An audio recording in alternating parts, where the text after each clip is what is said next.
El ferrocarril de Pensilvania construyó 52 dúplex T1 completamente nuevos. Todos y cada uno de ellos habían desaparecido en menos de 5 años. El Chesapeake and Ohio gastó una fortuna en 3 turbinas de vapor que, según los informes, nunca completaron un solo viaje sin averiarse.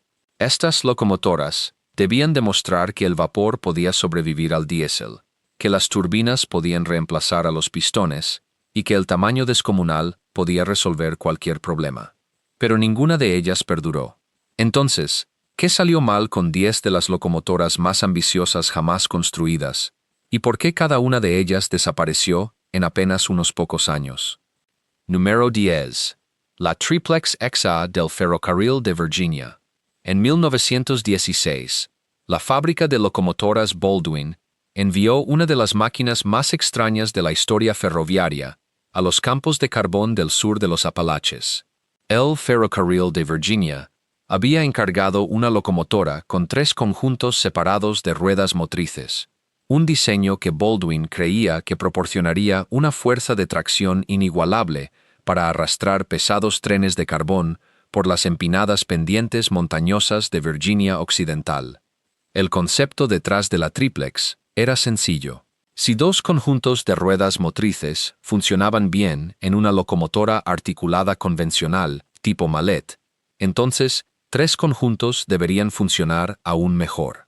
El ingeniero de Baldwin, George Jenderson, había patentado la idea 2 años antes, y el ferrocarril Erie ya estaba operando 3 triplex propias en las pendientes cerca de Gulf Summit, en el norte del estado de New York.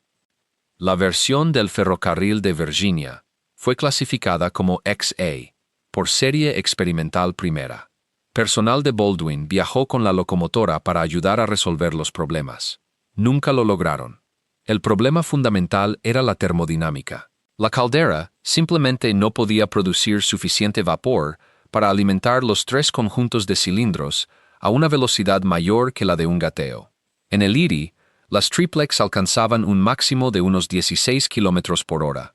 En el ferrocarril de Virginia, el límite estaba más cerca de los 8 km por hora. Parte del problema era la disposición del escape. Solo los cilindros delanteros ventilaban a través de la caja de humos, lo que significaba que solo un conjunto de cilindros contribuía realmente al tiro que mantenía el fuego ardiendo con intensidad. El conjunto trasero de cilindros escapaba a través de una tubería separada en el tender, sin hacer nada para ayudar a la caldera a producir más vapor. A medida que la locomotora consumía su suministro de carbón y agua, el tender se hacía más ligero, y las ruedas motrices traseras perdían tracción en el peor momento posible. Baldwin no pudo arreglar nada de esto. Después de 3 años de rendimiento decepcionante en las pendientes montañosas entre Elmore y Clark's Gap, el ferrocarril de Virginia devolvió la locomotora a Baldwin en 1919. El fabricante la desarmó y la reconstruyó en 2 locomotoras convencionales separadas, una 280 y una 282, ambas de las cuales funcionaron de manera confiable hasta 1953. Las piezas de la triplex duraron 34 años más. La triplex en sí duró 3, pero 3 años es prácticamente una carrera larga comparada con lo que ocurrió con la siguiente locomotora de esta lista. La turbina de gas Westinghouse Baldwin número 4000, más conocida como la Blue Gas. En 1950, Baldwin y Westinghouse presentaron algo que parecía el futuro del ferrocarril estadounidense desde su planta en Pensilvania. La Blue Gus era una locomotora de turbina de gas pintada en azul claro y gris, con franjas naranjas, y fue diseñada para demostrar que la energía de turbina podía superar al diésel en su propio terreno.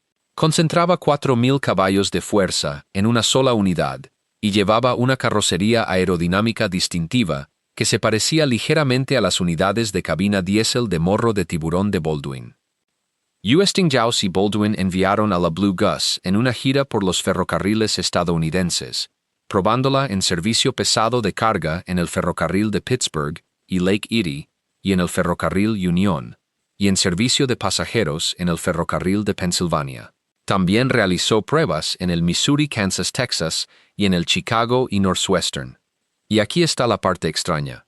Según la mayoría de los relatos, la Blue Gus funcionó bien. En pruebas contra un par de diéseles EMDE-7, la turbina supuestamente los superó en tracción.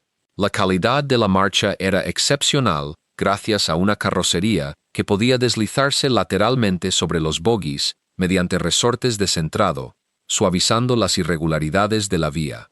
Pero nadie quiso comprarla. Los ferrocarriles, a principios de los años 50, estaban comprometidos con la tecnología probada del diésel eléctrico de la división Electromotriv y de Alco.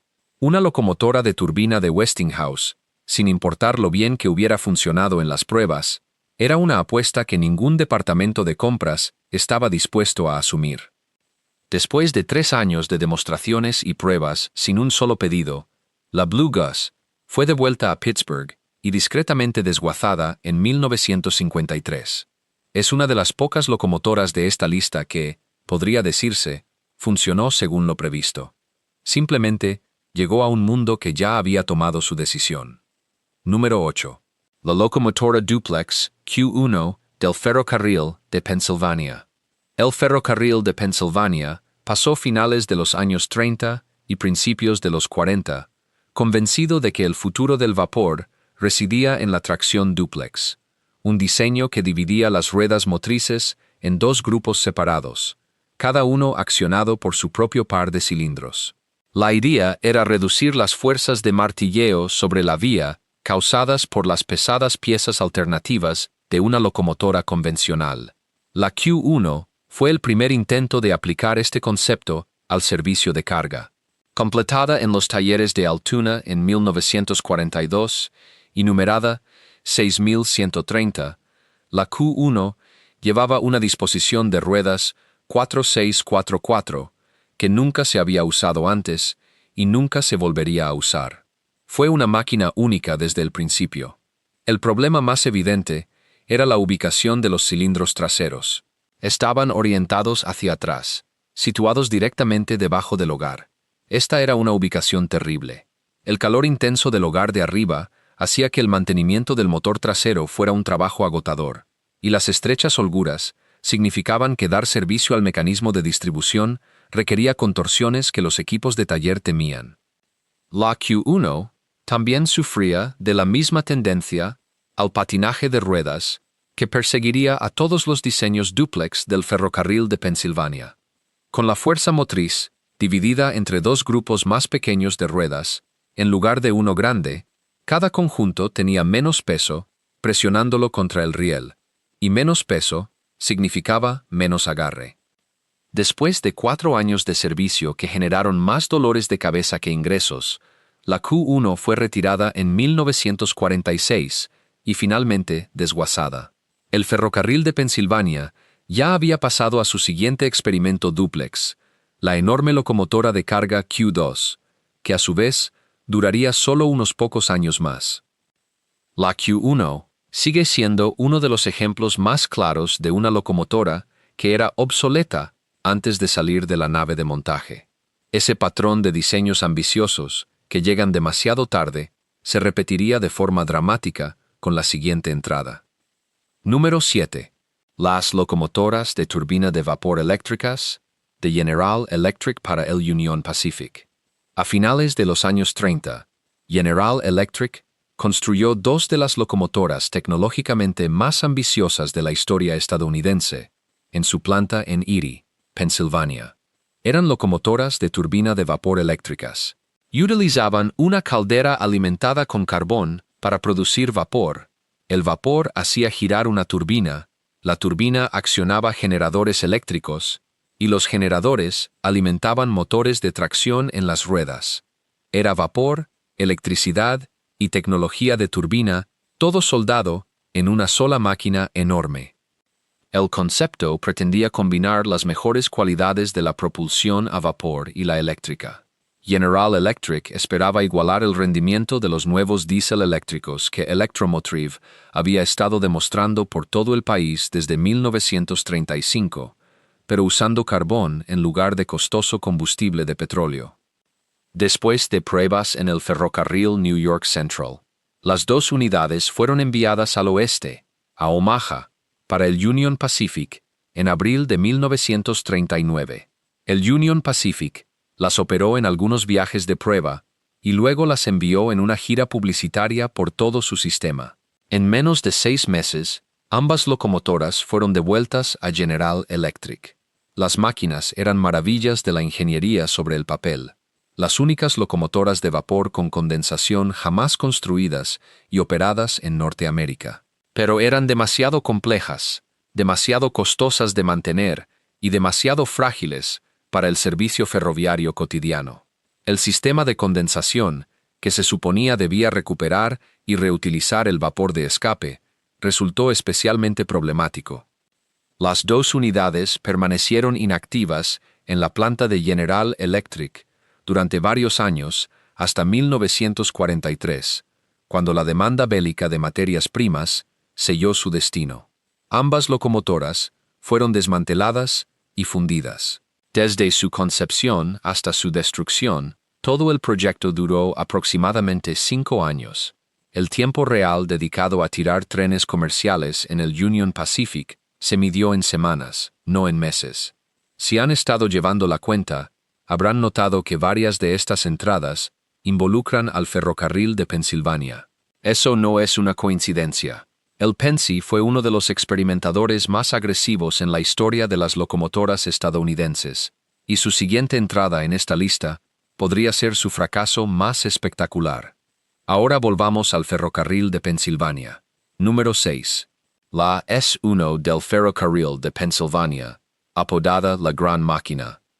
Cuando el ferrocarril de Pensilvania presentó la S1 en la Feria Mundial de New York de 1939, era la locomotora de vapor más impresionante que la mayoría de la gente había visto jamás. Con casi 43 metros de largo, incluyendo su tender, era la locomotora de vapor alternativa más larga jamás construida.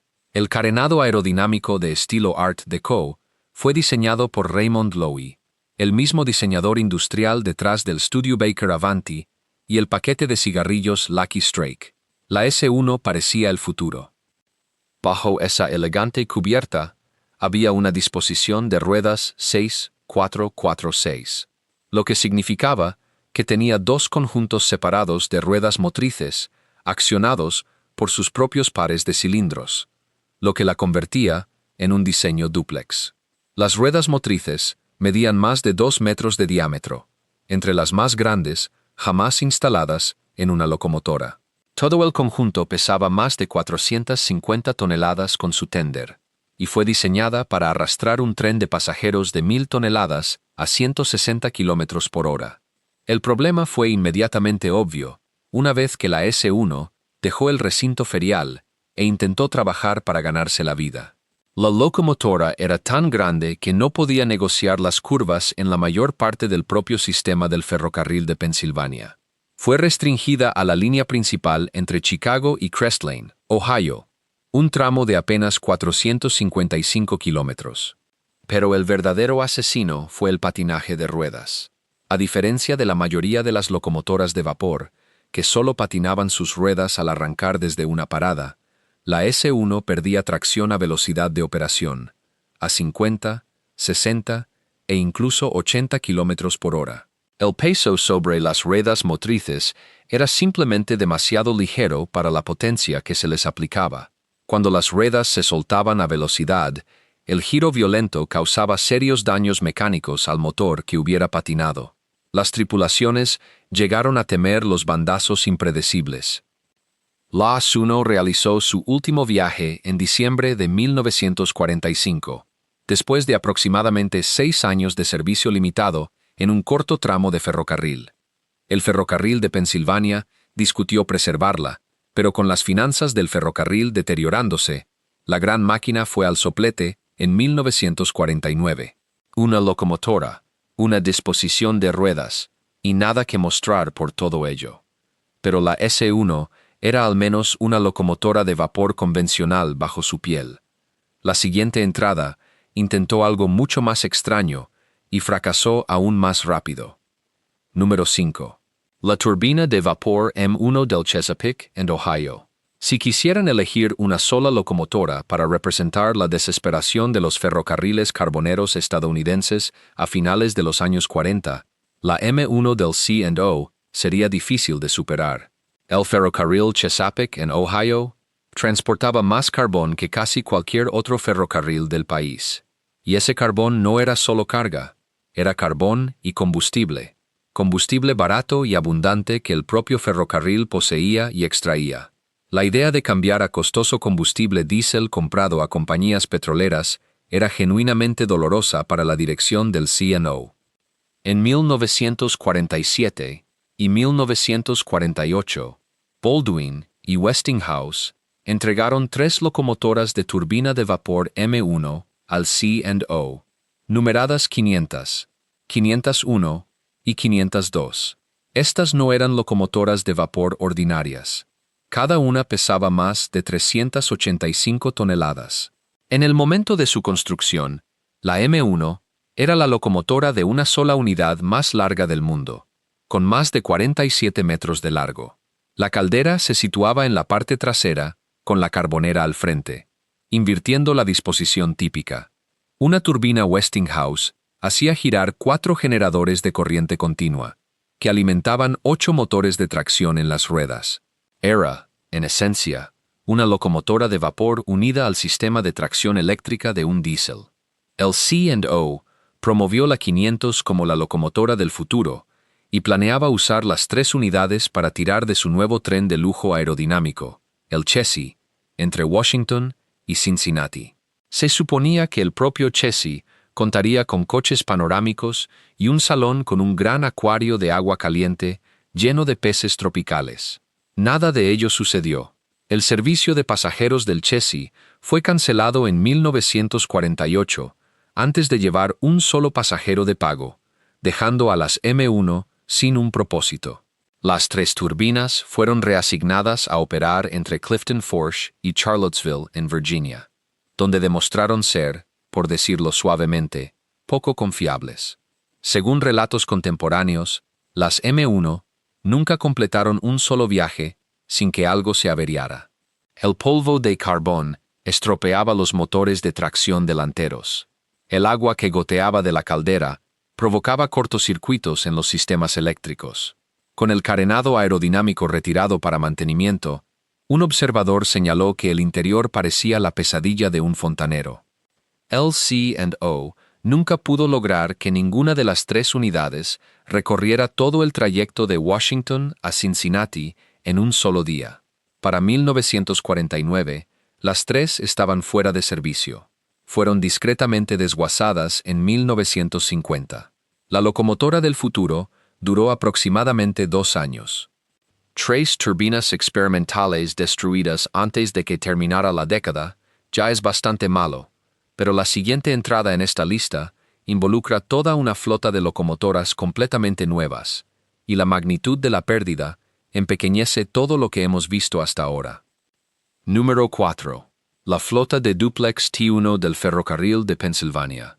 Esta entrada es diferente de las demás en esta lista, porque no es la historia de una locomotora experimental, ni siquiera de 3. Es la historia de 52.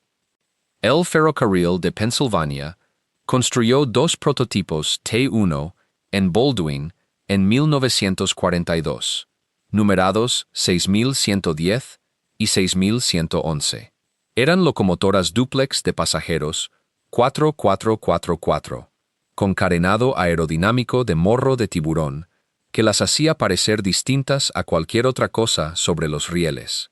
En su viaje inaugural entre Chicago y Crestline, ambas máquinas mantuvieron 160 km por hora, con más de 13 coches detrás de ellas, tronando por las llanuras de Indiana, con sus ténderes cargando suficiente carbón y agua para hacer el viaje de 1,100 kilómetros, con una sola parada para repostar. El ferrocarril de Pennsylvania quedó tan impresionado que encargó 50 unidades de producción numeradas de las 5500 a las 5549, construidas en los propios talleres de Altoona del ferrocarril en 1945 y 1946. Estas debían ser la locomotora que finalmente reemplazara a las envejecidas K4 Pacific del ferrocarril. Debían ser el futuro del servicio de pasajeros del ferrocarril de Pensilvania. Las T1 eran rápidas. Eso nunca estuvo en cuestión. Algunos ferroviarios creían que podían superar los 225 km por hora en las condiciones adecuadas, pero también eran brutalmente difíciles de mantener sobre los rieles. La tracción dúplex combinada con el mecanismo de válvulas de champiñón Franklin hacía que las T1 fueran notoriamente propensas al patinaje violento de ruedas, no solo al arrancar, sino a velocidad. Un maquinista hábil podía manejarlo. Uno promedio, no.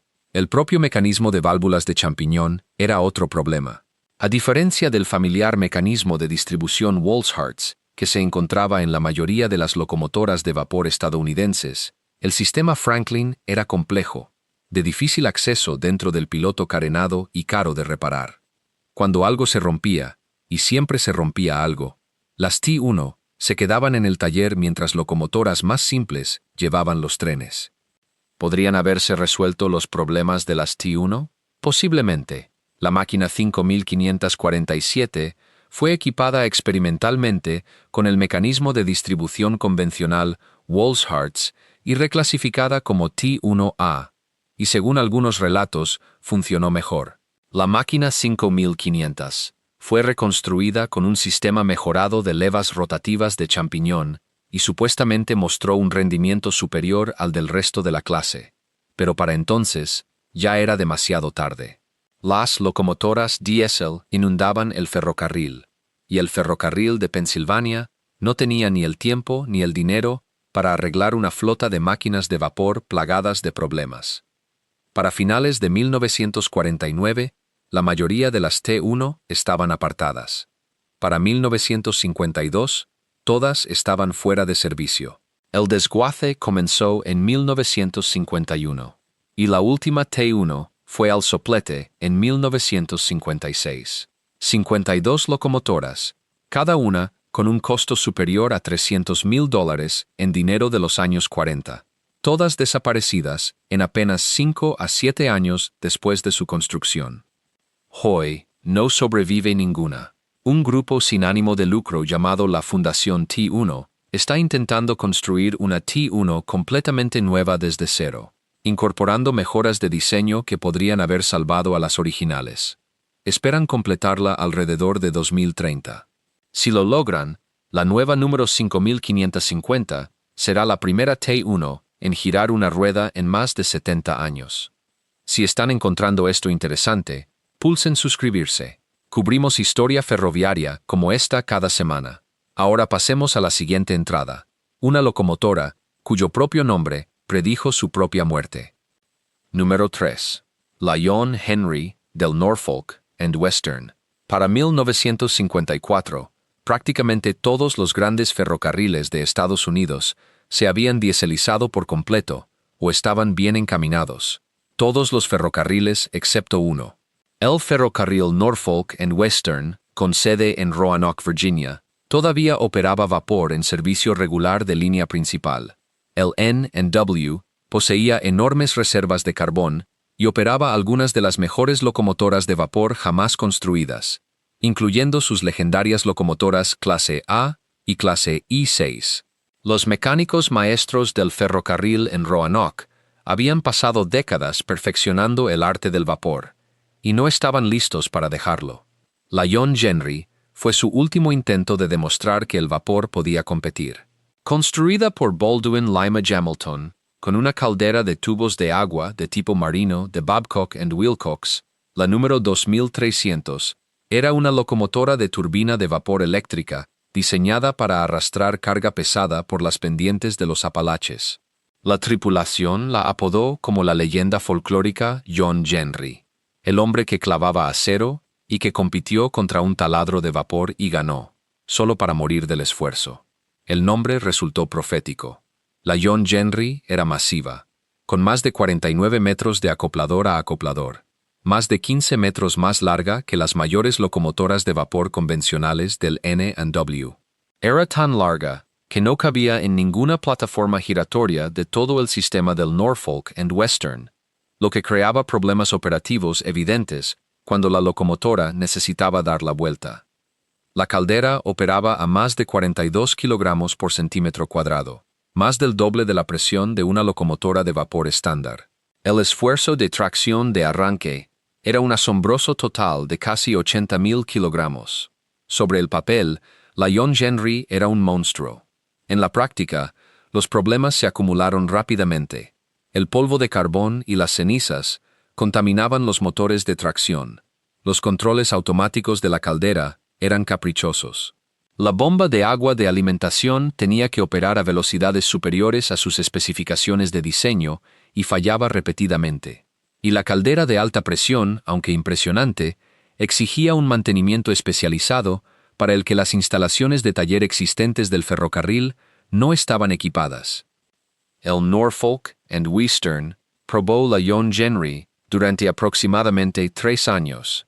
En 1955, el ferrocarril estaba de hecho preparado para encargar 25 más a Baldwin, pero Baldwin subió el precio drásticamente y el acuerdo se derrumbó. En su lugar, el N&W encargó sus primeras locomotoras diésel, GP9, de la división Electromotive. La John Henry fue relegada a servicio ligero de empuje para 1957 e hizo su último viaje en diciembre de ese año. Fue formalmente retirada el 4 de enero de 1958 y desguazada.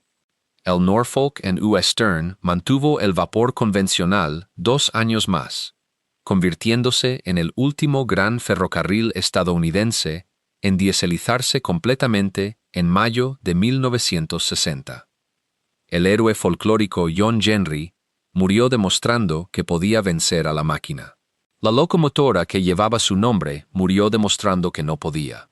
Pero la John Henry no fue la única locomotora de turbina que quemó millones de dólares y no dejó nada atrás. El ferrocarril de Pensilvania ya había intentado la misma idea una década antes y de alguna manera logró fracasar aún más silenciosamente. Número 2. La S2 del ferrocarril de Pensilvania. Turbina de vapor. Si han estado siguiendo esta lista con atención, saben que el ferrocarril de Pensilvania ya ha aparecido 3 veces. La S1, la Q1 y la T1, todas entraron en la lista. La S2 la eleva a 4. Completada por Baldwin y Westinghouse en septiembre de 1944, la S2 era una locomotora de turbina de vapor de tracción directa que llevaba una disposición de ruedas que no se encontraba en ninguna otra locomotora antes ni después. 6 ruedas guía delanteras, 8 ruedas motrices, 6 ruedas de arrastre traseras. 686, la única de su tipo.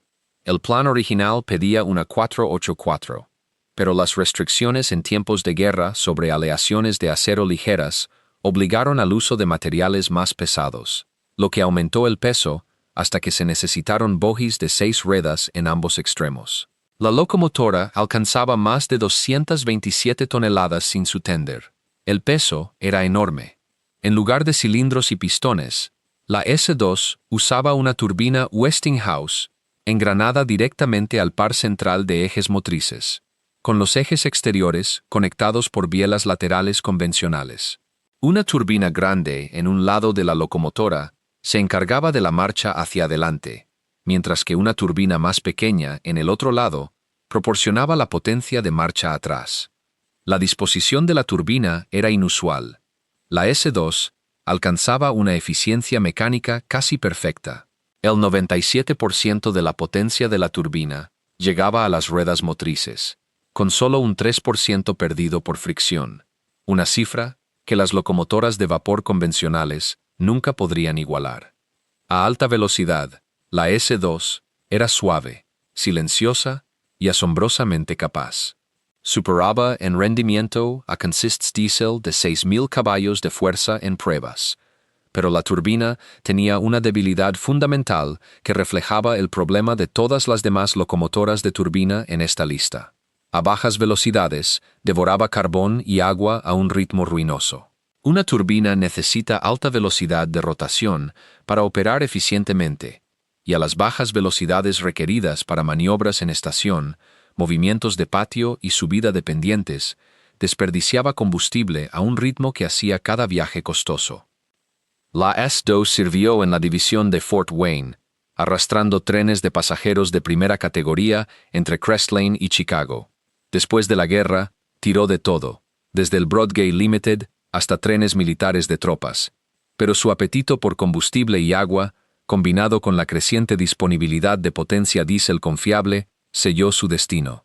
La S-2 fue almacenada en 1949, después de acumular aproximadamente 166.000 kilómetros, un total modesto para una locomotora de pasajeros de línea principal. Fue desmantelada alrededor de 1952. Una sola locomotora con una disposición de ruedas que no existía en ningún otro lugar del mundo, desaparecida después de aproximadamente 5 años de servicio activo. Otro experimento que demostró que la turbina no podía salvar al vapor. Pero al menos, la S-2 era una máquina construida con un propósito específico, diseñada por algunos de los mejores ingenieros del país. La locomotora en el primer puesto de esta lista era algo completamente diferente. Número 1. La turbina de carbón del Union Pacific. Número 80. Todas las demás locomotoras de esta lista fueron al menos construidas desde cero.